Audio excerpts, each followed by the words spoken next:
এদিকে আমেরিকায় বসে জাদু দেখালো টিউলু সিদ্দিকী। কঠিন বিপদে ফেলল ডক্টর ইউনূসকে। বিপদে পড়ে আওয়ামী লীগের নিবন্ধন ফিরিয়ে দিতে হচ্ছে doctor ইউনূসকে। By just a thread, you could be forgiven for thinking that in Bangladesh took place, and Sheikh Hasina's and opposition activists were arrested. Does the UN believe?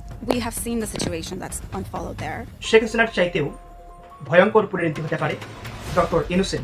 দেখেন এই মুহূর্তে ডক্টর ইউনূস একেবারেই ষড়যন্ত্রের গ্যারাফলে পড়ে গেছে। ব্রিটেনের ডাউটি স্ট্রিট চেম্বার আওয়ামী লীগের পক্ষে ডক্টর ইউনূস সরকারের বিরুদ্ধে ব্যবস্থা নেওয়ার জন্য জাতিসংঘের স্বাধীন বিশেষজ্ঞ এবং অন্যান্য দূতের কাছে ব্যবস্থা নেওয়ার জন্য আবেদন পাঠানো হয়েছে। এই দেখ শেখ হাসিনা ছাড়া সোজা করার লোক নাই। আমি আমলে 2 লাখ টাকা পকেটে নিয়ে ঘুরলেও এই দিকে নাই।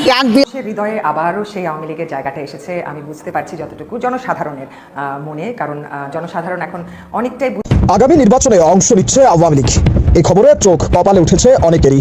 দলটির কার্যক্রম নিষিদ্ধ, নেতারা বিচারের মুখোমুখি, এমনকি প্রতীকও বাতিল। প্রশ্ন উঠছে তাহলে কিভাবে সম্ভব?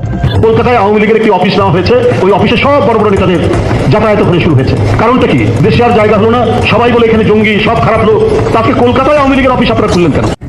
কলি যাবে কলিজা। এই দেশে আমরা ভাবতাম যে শেখ হাসিনার মনে হয় এরকম একটা ওভার লার্জ সাইজের কলিজা নিয়ে হাঁটতো, যিনি একজন নারী হওয়া সত্ত্বেও কোটি কোটি পুরুষ ওনার পিছনে পিছনে ঘুরতো বা ভয়ে থরথর করে কাঁপতো। আজকে ক্ষেত্রে একটি বড় খেলা চলছে এবং সেই খেলার মধ্যে পড়ে কার্যত বাংলাদেশকেই হারাচ্ছে বলছেন বিশেষজ্ঞরা। দেখা যাচ্ছে সেনাপ্রধান জেনারেল ওয়াকারুজ্জামান তিনি যেরকম ভাবে শেখ হাসিনাকে বুঝিয়েছিলেন ঠিক একইভাবে মোহাম্মদ ইউনূসকে বোঝাচ্ছেন এবং একটু একটু করে পতনের দিকে এগিয়ে যাচ্ছেন মোহাম্মদ ইউনূস।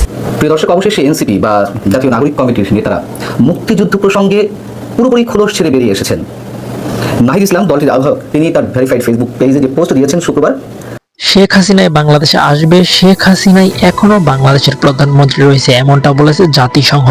কারণ শেখ হাসিনার পদত্যাগপত্র এখনো দেখাতে পারেনি ডক্টর মোহাম্মদ ইউনূস। ডক্টর মোহাম্মদ ইউনূস ক্ষমতা দিয়ে এবং অবৈধভাবে বাংলাদেশকে রাজত্ব করছে এবং বাংলাদেশকে দখলদারি দিতে চাচ্ছে, কিন্তু খুব শীঘ্রই ডক্টর মোহাম্মদ ইউনূস পালিয়ে যাবে এই বাংলাদেশ থেকে, এমনটা সাফ জানিয়ে দিয়েছে জাতিসংঘ থেকে।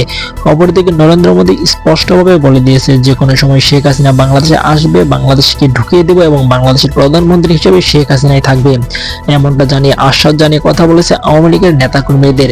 অপরদিকে শেখ হাসিনার ভয়ঙ্কর এক কল রেকর্ড ফাঁস হয়েছে। শেখ হাসিনা কল রেকর্ডের মাধ্যমে বলেছে, আমি বাংলাদেশে আসবো, বাংলাদেশের নেতাকর্মীদের মুখের দিকে চেয়ে হলেও আমি বাংলাদেশে এসে আগের মতন হুঙ্কার দিয়ে রাজত্ব করব।